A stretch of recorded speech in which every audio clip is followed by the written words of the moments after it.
Hello everyone and welcome to Only IAS. स्वागत है आपका हमारे एमसीक्यू सेशंस में, जिसमें हम रिवाइज करेंगे अपने कुछ क्वेश्चंस को और देखेंगे हमारे सिलेबस या हमारी टॉपिक पे कितनी पकड़ हमारी है। आज जिस टॉपिक को हम डिस्कस करेंगे वो है साइंस एंड टेक। तो पहला क्वेश्चन जो हम देख रहे हैं वो बात कर रहा है मिशन शक्ति के बारे में। 4 स्टेट्स में दी गई हैं और हमसे पूछा गया है इनमें से क्या सही है। तो पहला स्टेटमेंट यही कह रहा है, क्या ये एक एंटी सैटेलाइट मिसाइल टेस्ट था जो इंडिया ने कंडक्ट किया था? क्या इंडिया चौथा देश बन जाता है यूएस, रशिया और चाइना के बाद जो ये कैपेबिलिटी रखता है? और क्या इसके तहत इंडिया ने एक एसेट मिसाइल को लो अर्थ ऑर्बिट में लॉन्च किया था? तीनों स्टेटमेंट असल में सही है। अगर आपने टॉपिक पढ़ा है तो आपको क्लियरली आइडिया होगा। तो बात यह है कि पहले हमें यह पता होना चाहिए कि मिशन शक्ति है क्या। मिशन शक्ति के अंतर्गत इंडिया ने एक लो अर्थ ऑर्बिट में एक सैटेलाइट को लॉन्च किया था, जिसका काम सिर्फ ये था कि इंडिया उसको ट्रैक करेगी खुद की सैटेलाइट को और अंतरिक्ष में उसको डिस्ट्रॉय कर देगी। ये इसलिए इंपॉर्टेंट हो जाता है क्योंकि ये इंडिया को कैपेबिलिटी देता है कि आउटर स्पेस में, यानी धरती के बाहर भी अगर कोई सैटेलाइट के थ्रू इंडिया पर अटैक करना चाहे तो उसको रोक पाए। इंपॉर्टेंट क्यों है? इंपॉर्टेंट इसलिए है क्योंकि कई सारी छोटे छोटे कंपनियों ने भी अब कैपेबिलिटी ऐसी बना ली है कि वो भी सैटेलाइट इजीली लॉन्च कर सकते हैं, प्रोजेक्ट कर सकते हैं। तो भविष्य में अगर कोई ऐसा अटैक करने की कोशिश इंडिया पे करे तो इंडिया वो कैपेसिटी रखता है। 2 इंपॉर्टेंट पॉइंट इसमें जो है, क्या ये लोअर अर्थ ऑर्बिट में था? तो बिल्कुल हाँ, ये लोअर अर्थ ऑर्बिट में था। 300 किलोमीटर की हाइट पे इंडिया ने ये सैटेलाइट को रखा था, जिसको इंटरसेप्ट करके डिस्ट्रॉय किया गया। ये इंपॉर्टेंस इसलिए भी है कि एक सिर्फ चौथी कंट्री है इंडिया जिसके पास ये कैपेसिटी है। तो उम्मीद है आपको आपने आंसर सही किया होगा। अब हम बढ़ते हैं अगले क्वेश्चन की तरफ।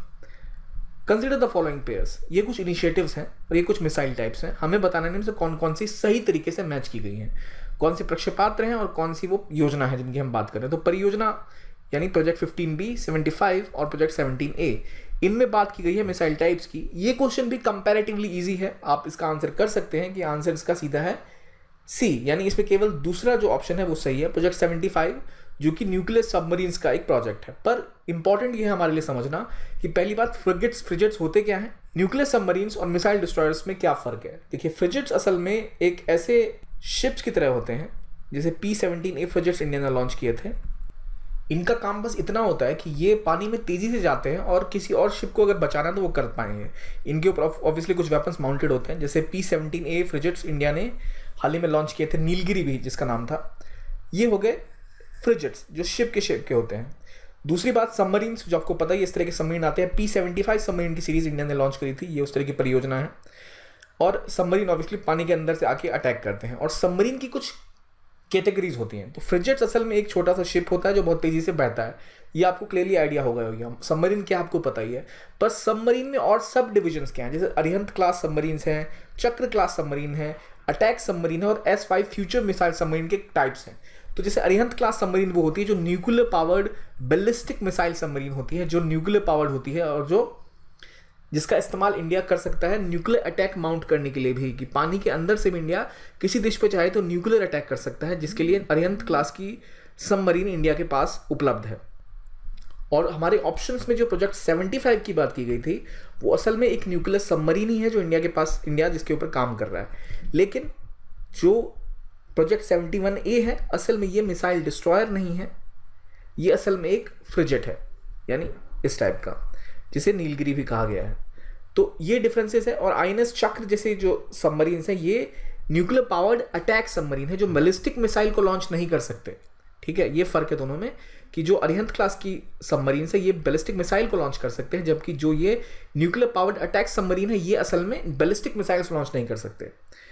आगे फ्यूचर में इंडिया के प्लान्स हैं ऐसे मिसाइल सबमरीन बनाने का जो न्यूक्लियर पावर्ड भी होंगे और बैलिस्टिक मिसाइल भी यूज़ कर पाएंगे। याद रखिए, न्यूक्लियर पावर्ड मतलब होता है कि ये न्यूक्लियर एनर्जी के द्वारा, न्यूक्लियर पावर के थ्रू चलती है, ना कि डीजल के थ्रू, राइट।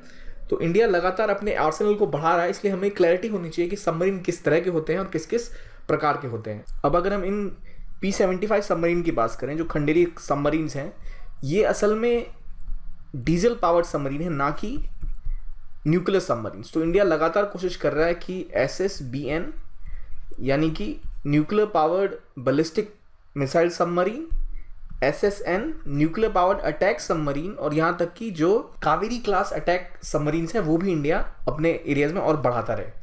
आर्सेनल में, ताकि इंडिया हर तरह से अटैक माउंट कर सके और डिफेंड कर सके अपने आप। इसके अलावा मैं इतना आपको बताना चाहता हूँ कि अगर आपको और डेप्थ में इन चीज़ों को जानना है तो आप हमारे जो वेबसाइट है उस पर जाके एक डिटेल सॉल्यूशन इसका डाउनलोड हमेशा कर सकते हैं। हमारे टेलीग्राम चैनल पर भी आप जाके ऑब्वियसली सब्सक्राइब कर सकते हैं। इसके अलावा जैसे ये इनिशिएटिव है, वैसे ओनली आईएएस लगातार कई इनिशिएटिव लाता रहता है, और अगला इनिशिएटिव जो हमारा आ रहा है वो है तेजस, जिसमें आपको 2021 की आपकी प्रीलिम्स प्रिपरेशन की पूरी तैयारी कराई जाएगी, जिसमें डेली वीडियो लेक्चर्स आएंगे, टेस्ट सीरीज कवर की जाएगी और आपको एक डेडिकेटेड मेंटोरशिप दी जाएगी ताकि आप पूरे कॉन्फिडेंस के साथ अपनी प्रीलिम्स में अपेयर हो पाए। ये स्टार्ट हो रहा है 22 फरवरी 2021 को। ये इंग्लिश और हिंदी दोनों मीडियम्स में उपलब्ध है, और ऑब्वियसली आप ज़्यादा जानकारी हमारी वेबसाइट पर video.onlyias.in पे जाके ले सकते हैं, या हमारे Telegram channel only IAS nothing else पे सब्सक्राइब करके जानकारी प्राप्त कर सकते हैं। आगे चलते हैं और देखते हैं अगला question. In the context of hypersonic missiles, हमारे पास 3 स्टेटमेंट दी हुई है। पहली बात, हाइपरसोनिक मिसाइल्स होती क्या है हमें ये पता होना चाहिए। क्या इनकी स्पीड बिलो मैक 5 होती है? याद रखिए कीवर्ड यहाँ बिलो की बात हो रही है, speed below 5 Mach. India is developing BrahMos 2 hypersonic missile with Russia. DRDO ने एक हाइपरसोनिक टेक्नोलॉजी लॉन्च करी है जो कि क्रूज करेगी अप टू मैक 6 तक। तो अगर आपने ये टॉपिक ठीक से पढ़ा है तो आपको पता है कि इसका आंसर क्या है। और यहाँ पूछा गया which of the following are incorrect, तो कीवर्ड यहाँ इनकरेक्ट की बात हो रही है, तो इसका सही आंसर ए होगा। सिर्फ पहली स्टेटमेंट गलत है, बाकी दोनों सही है। पर क्यों पहली स्टेटमेंट गलत है?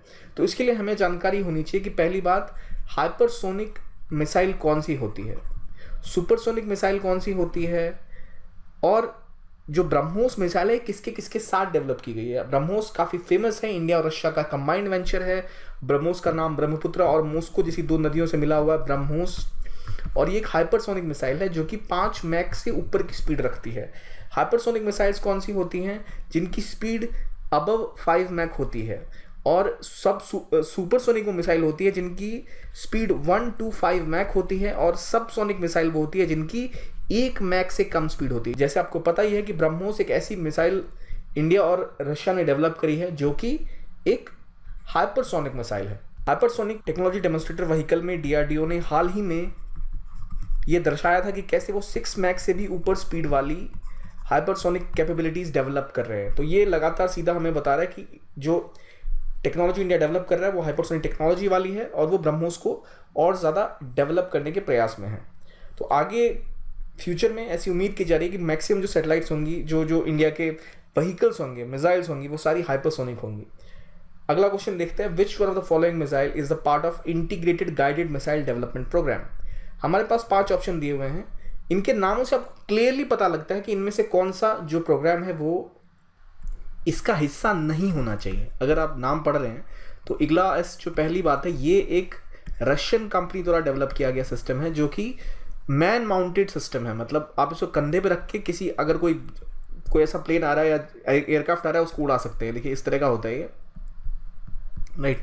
तो ये एक रशियन कंपनी का है, ना कि इंडिया का। और यहाँ बात हो रही है integrated guided missile development programme की। तो इंडिया का जो गाइडेड मिसाइल डेवलपमेंट प्रोग्राम है, एपीजे अब्दुल कलाम साहब ने इन्विजन किया था, जिसके तहत इंडिया ने हर लेवल पे कई सारी मिसाइल्स को डेवलप किया है, चाहे वो सरफेस टू सरफेस हो, लॉन्ग रेंज हो, मिड रेंज हो। तो वो प्रहार से लेके अग्नि तक जाती है, जिसमें आपका पृथ्वी, अग्नि, अग्नि 1, अग्नि 2, अग्नि 3 तक है, जो कि inter continental ballistic missile system तक है, जो आपकी एटमॉस्फेयर के बाहर से भी जाके अटैक कर सकते हैं किसी देश को। तो यहाँ से आप जाके चाइना में या बीजिंग के ऊपर एक मिसाइल गिरा सकते हैं।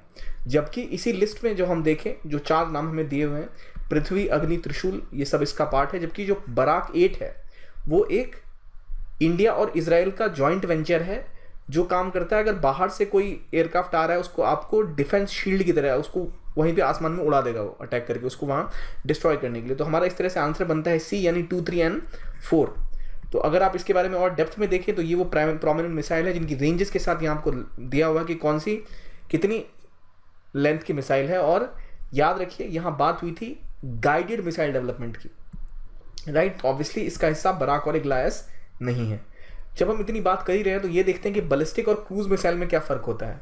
देखिए बैलिस्टिक मिसाइल जब आप लॉन्च करते हैं, लॉन्च साइट से उसे ऊपर जाती है, जो आपकी अर्थ की लेयर के बाहर तक जा सकती है, आउटर एटमॉस्फेयर में जा सकती है, और जो रडार डिटेक्ट करते हैं उसके ऊपर तक क्रॉस कर जाती है। जो कि क्रूज मिसाइल ऐसी होती है जिनको आप एक टारगेट के ऊपर लॉन्च कर देते हैं कि भाई वो जाके उस टारगेट को हिट करेगी। बैलिस्टिक मिसाइल टारगेट को हिट नहीं करती। तो जो ग्लाइडर टेक्नोलॉजी है उसका इस्तेमाल करती है कई जगह। जो क्रूज मिसाइल है वो, लेकिन उसको हमेशा खतरा रहता है कि रडार के रेंज के अंदर आ सकती है या, पर वो प्रिसाइज ज़्यादा होती है। और बैलिस्टिक मिसाइल ज़्यादा लंबी दूरी तक मार सकती है, पर काफ़ी एक्सपेंसिव होती है। तो ये क्रूज मिसाइल आपके बिल्कुल ऐसे जाएगी सरफेस पे, और जहाँ आपको टारगेट करना है उसको जाके हिट करेगी। लेकिन बैलिस्टिक मिसाइल एक बहुत लंबी ट्रेजेक्टरी को क्रॉस करती है, और इसीलिए अग्नि मिसाइल सीरीज जो इंडिया की है वो इसका पार्ट है। जबकि क्रूज मिसाइल में आपको ऑब्वियसली जैसे ब्रह्मोस एक क्रूज मिसाइल सेटअप है जिसको आप टारगेट करते हैं और वो जाके अटैक करती है, ज़्यादा प्रोसाइज होती है वो, राइट। अगला क्वेश्चन देखते हैं। With reference to ballistic missile, ये स्टेटमेंट दी हुई है, क्रूज मिसाइल के मुकाबले बैलिस्टिक मिसाइल ज़्यादा एटमॉस्फेयर के बाहर तक ट्रेवल कर सकते हैं, उनकी रेंज ज़्यादा होती है क्रूज मिसाइल से, और उनका प्रिसिशन कम होता है और उनकी कॉस्ट ज़्यादा होती है। अभी हमने जस्ट पहले डिस्कस किया है, तो आपको ऑब्वियसली इसका आंसर पता है। इसका answer D, all the above है। यानी बैलिस्टिक मिसाइल लंबे डिस्टेंस तक जाती है, वो कभी कभी रडार से भी बच सकती है, एक लंबा डिस्टेंस कवर करती है, ज़्यादा महंगी होती है, पर उसकी एक्यूरेसी इतनी अच्छी नहीं होती जितनी कि क्रूज मिसाइल की होती है।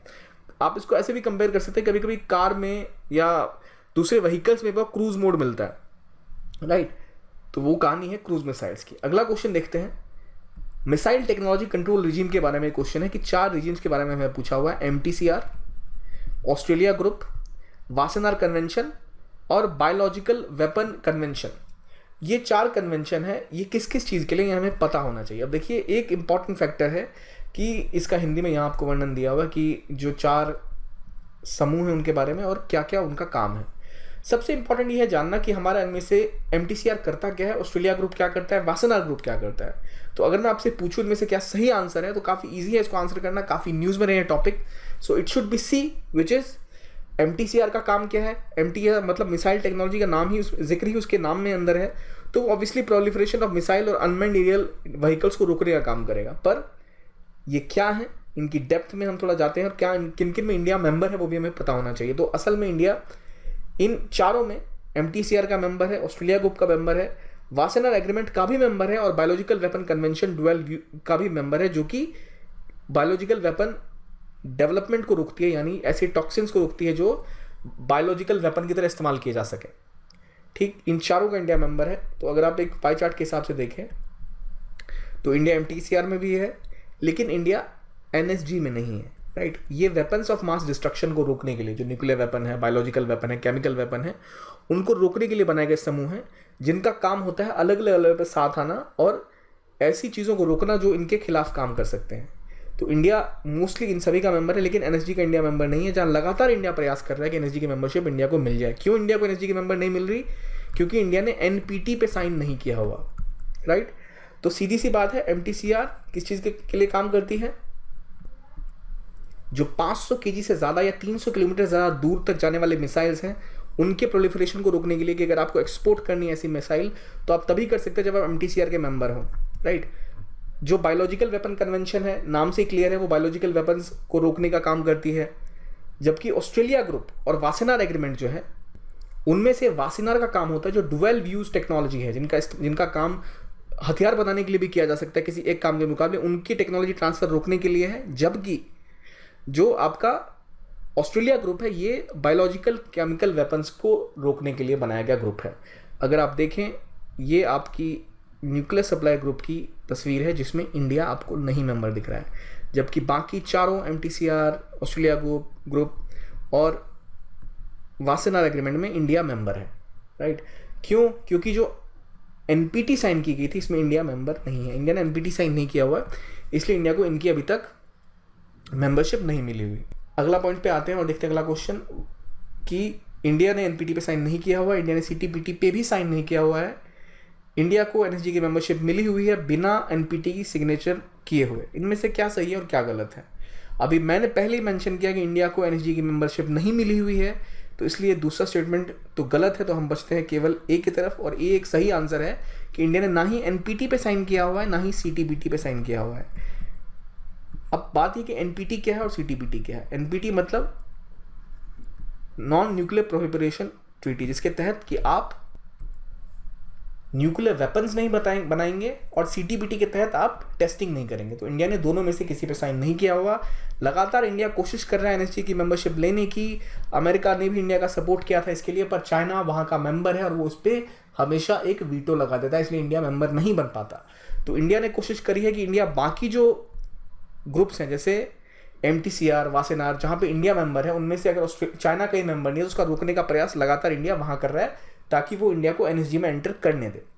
राइट, ये कहानी किस चीज़ की थी? अभी तक हम कर रहे थे NPT और CTBT की, जो इस मैप से आप क्लियरली देख सकते हैं कि इंडिया ने NPT को साइन नहीं किया हुआ है और इंडिया NSG का मेंबर नहीं है।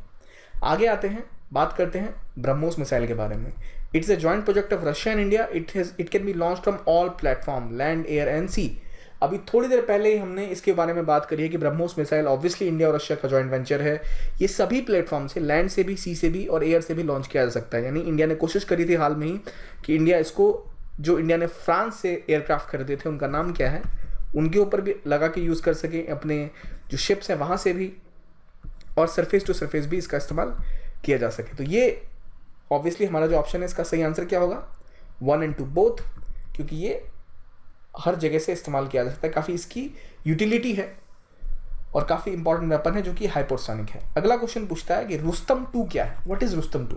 रुस्तम 2 के बारे में पूछा जाए तो आपको पता होना चाहिए रुस्तम 2 काफ़ी ज़्यादा न्यूज़ में रहा था। क्या ये एक कॉम्बैट कैपेबल ड्रोन है, या ह्यूमनॉइड रोबोट है, या फिर एक न्यूक्लियर फ्रिगेट क्लास सबमरीन है, या फिर एक autonomous stealth unmanned combat air vehicle है?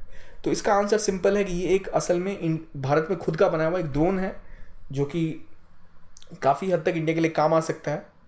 लेकिन हमें ये भी पता होना चाहिए कि बाकी जो चीज़ें यहाँ मेंशन है वो क्या है। अगर मैं आपसे पूछूं कि what is a humanoid robot जिसमें ह्यूमन लाइक एक्सप्रेशन होते हैं, तो काफ़ी न्यूज़ में रही थी वो रोबोट जो कि थी सोफिया। राइट, ये है घातक एक UAV था, यानी अनमैन्ड एरियल व्हीकल, जो इंडिया डेवलप कर रहा था। और रुस्तम 2 ये जो हमारा ड्रोन है जिसे डेवलप किया जा चुका है, जो कि इंडिया ने ही बनाया है। तो इस तरह आपको पता होना चाहिए कि भाई कौन सी ऑप्शंस अगर हैं तो वो ऑप्शन किस चीज़ का जिक्र करना है, ये भी आपको पता होना चाहिए। तो बढ़ते हैं अगले क्वेश्चन की तरफ और देखते हैं कि इसके बारे में हमें कितना पता है। Consider the following statement regarding defence space agency. Defence space agency का गठन किया गया था, आपको उसके बारे में कितनी जानकारी है? क्या ये एजेंसी रिस्पॉन्सिबल है स्ट्रेटजीज बनाने के लिए इंडिया के इंटरेस्ट में स्पेस को लेकर? क्या इसको हेड कर रहे हैं चीफ ऑफ डिफेंस स्टाफ? और क्या इसके 3 विंग्स के लोग इसके मेंबर हैं या नहीं? तो अगर आपने DSA के बारे में पढ़ा है तो सीधी सी बात है, DSA एक ऐसी एजेंसी है जो तीनों जो इंडिया की आर्म ग्रुप्स हैं, एयरफोर्स, नेवी या आर्मी, इनका जो भी स्पेस में या स्पेस रिलेटेड जो भी इनकी सेफ्टी के प्रिकॉशंस हैं, जो भी वहाँ से इनको थ्रेट आ रहे हैं, उनके ऊपर काम करेगी और स्ट्रैटेजी बनाएगी उनको प्रोटेक्ट करने के लिए। जैसे हमने देखा कि हमने मिशन शक्ति के थ्रू देखा, हमने कैपेबिलिटी बनाई है, और लोगों के पास भी कैपेबिलिटी है। तो इसकी सेफगार्डिंग का काम सारा देखेंगे कौन? तो डिफेंस स्पेस एजेंसी के लोग। और इसको हेड असल में चीफ ऑफ डिफेंस स्टाफ नहीं करेंगे, इसको हेड करेंगे एयर मार्शल जो है इंडिया के वो, और एयरफोर्स के जो वाइस एयर मार्शल हैं जो इसको लीड कर रहे हैं, उसके साथ इनमें तीनों विंग के पर्सनल होंगे, चाहे आर्मी हो, एयरफोर्स हो या नेवी हो। लेकिन यहाँ बात की गई थी चीफ ऑफ डिफेंस स्टाफ इसको लीड कर रहे हैं, तो ये स्टेटमेंट हो जाती है गलत। तो it's answer is A1 only. तो ये थे आज के हमारे क्वेश्चन जो हमने डिस्कस किए। अगर आपको इसकी डिटेल सॉल्यूशन चाहिए आप वेबसाइट से ले सकते हैं। ऑफकोर्स हमारे टेलीग्राम चैनल को भी आप ज्वाइन कर सकते हैं। तो आज के लिए इतना ही, थैंक यू।